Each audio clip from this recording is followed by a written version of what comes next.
పోచారంలోని Narapally ఏక్శిలా layout Venkatadri వెంచర్ల మధ్య జరిగిన పరస్పర దాడుల కేసులో నలుగురిని పోలీసులు అరెస్ట్ చేశారు.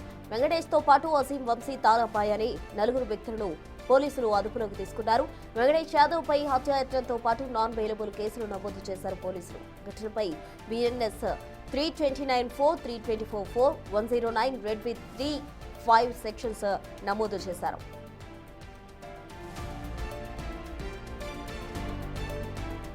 అయితే నిన్న ఏక్శిలా లేఅవుట్ దాడిలో గాయపడిన బాధితులను పరామర్శించిన ఎంపీ ఈటెల రాజేందర్ పోచారంలో ప్లాట్స్ కొనుగోలు చేసుకున్న పేదవారిపై దాడి చేయడం దుర్మార్గమన్నారు.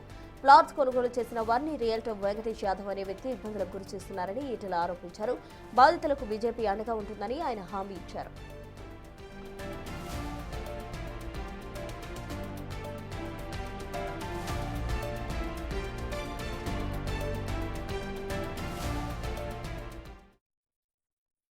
కలెక్టర్ దగ్గర ఉన్నటువంటి ఏడీ సర్వేర్ గాడు వాడు ఎందుకు వచ్చిండో, వాడిని డబ్బులు తినడో వాడు ఎందుకు వచ్చిండో తెలియదు. కానీ ఇలా కలెక్టర్ గారి కింద ఉన్నటువంటి ఏడీ సర్వేర్ అంటోడు ఇక్కడికి వచ్చి భూమిని కొనుక్కోవడానికి వస్తే ఇదంతా ప్లాట్ల భూములు అని చెప్పి తెలియదు.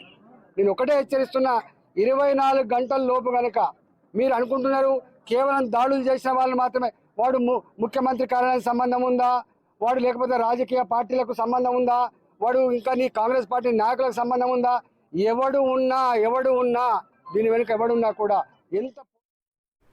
వెంకటాద్రి టౌన్షిప్ లేఅవుట్ పారదర్శకంగా ముందుకు తీసుకెళ్తుంటే కొందరు పక్క వెంచర్ వాళ్ళు అనవసరంగా అలజడి సృష్టిస్తున్నారని ఆరోపించారు వెంకటేష్ యాదవ్. తమ వెంచర్కు సంబంధించిన అన్ని డాక్యుమెంట్స్ సరిగా ఉన్నాయన్నారు. ఎంపీ ఈటెల రాజేందర్ టైం ఇస్తే అన్ని విషయాలు తెలియజేస్తానంటున్నారు వెంకటేష్ యాదవ్. సెక్యూరిటీ మీద దాడి ఘటనలో గాయపడిన ఎవరికి వెంచర్లో భూములు లేవన్నారు వెంకటేష్ యాదవ్.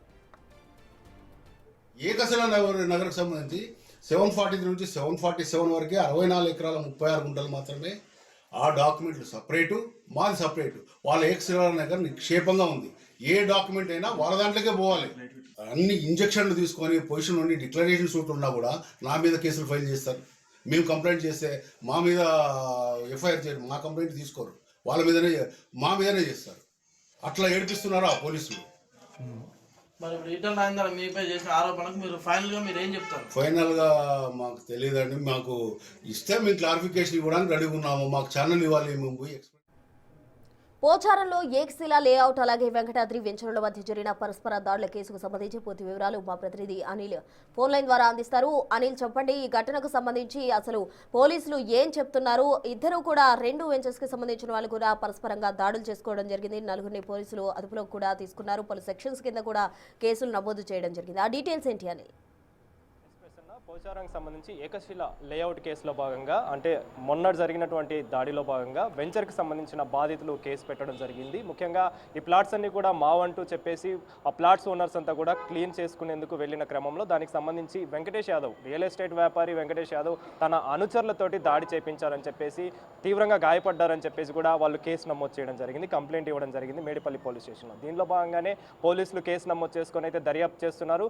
దీనికి సంబంధించి మొత్తం 9 మంది పైన అయితే కేసు నమోదు చేయడం జరిగింది, ఎఫ్ఐఆర్ నమోదు చేయడం జరిగింది. హత్యాయత్నం పైన అయితే కేసులు నమోదు చేసి దర్యాప్తు అయితే చేస్తున్నారు. అయితే దీనికి సంబంధించి విచారణలో భాగంగా వెంకటేష్ యాదవ్ను కూడా అదుపులోకి తీసుకొని ప్రజెంట్ అయితే విచారిస్తున్నట్టుగా కూడా తెలుస్తుంది. ముఖ్యంగా ఈ ఏకశిలా లేఅవుట్ విషయానికి వస్తే 47 ఎకరాలు కలిగినటువంటి ఏకశిలా సంబంధించిన లేఅవుట్స్ సంబంధించి ఆ ప్రాంతానికి సంబంధించి ఆ స్థలానికి సంబంధించి ఈ వివాదం అంతా కొనసాగుతుందని చెప్పాలి. ఈ 47 ఎకరాలంతా కూడా వెంకటేష్ యాదవ్కి సంబంధించి అగ్రికల్చర్ ల్యాండ్గా అయితే ఆయన చూపించుకుంటున్నాడు. కానీ ఇది ఇంతకు ముందే ప్లాట్ ఓనర్స్ అయినటువంటి ఇప్పుడు బాధితులు ఎవరైతే కంప్లైంట్ చేశారో వాళ్ళంతా కూడా ఇంతకుముందే మేము కొనుక్కున్నాము, ఇది ప్లాట్స్ రూపంలో ఉంది అని చెప్పేసి కూడా డిక్లరేషన్ అనేది ఇచ్చింది, హైకోర్టు ఇచ్చింది. అదేవిధంగా దానికి సంబంధించి హైడ్రా అధికారులు కూడా దానికి సంబంధించిన వివరణ కూడా ఇచ్చారు, డిక్లరేషన్ ఇచ్చారని చెప్పేసి కూడా వాళ్ళు చెప్తున్న ఆరోపణలు కావచ్చు, వారు చెప్తున్న వాస్తవాలు కావచ్చు, వీటన్నిటిని బేస్ చేసుకొని మొన్న జరిగిన విషయానికి వస్తే వాళ్ళు క్లీన్ చేసుకుందామని చెప్పేసి ఏకశిలా లేఅవుట్కి వెళ్ళడం జరిగింది.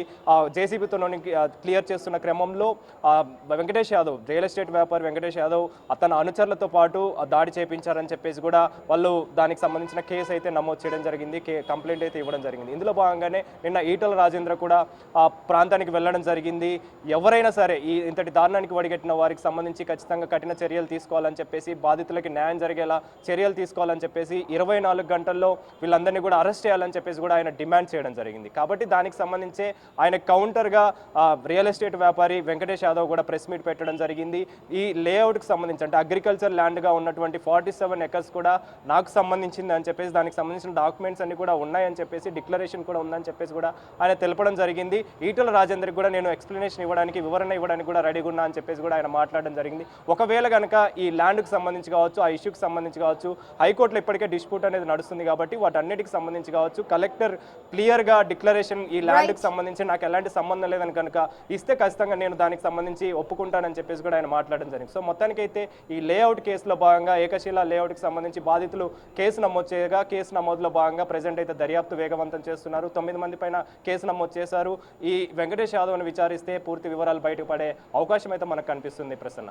Right, thank you Anil. మొత్తంగా ఏకశిల లేఅవుట్ అలాగే వెంకటాద్రి వెంచర్ల మధ్య జరిగిన పరస్పర దాడుల కేసుకు సంబంధించి పోలీసులు అయితే 9 మందిని కూడా అరెస్ట్ చేసినట్టు తెలుస్తుంది. వారిపై పలు సెక్షన్స్ కింద కేసులు కూడా నమోదు చేశారు. అయితే ఇందులో ఈటల రాజేందర్ కూడా చొరవ తీసుకుని బాధితులకు న్యాయం జరిగే విధంగా కూడా తాము ఎంకరేజ్ చేస్తామంటూ కూడా చెప్పడం జరిగింది. అయితే మొత్తంగా కూడా దీనికి సంబంధించి ఎవరైతే వెంకటేష్ యాదవ్ అనే వ్యక్తి ఉన్నాడో అతన్ని విచారించిన అనంతరం మరిన్ని విషయాలు వెలుగులోకి వచ్చే అవకాశం ఉంది.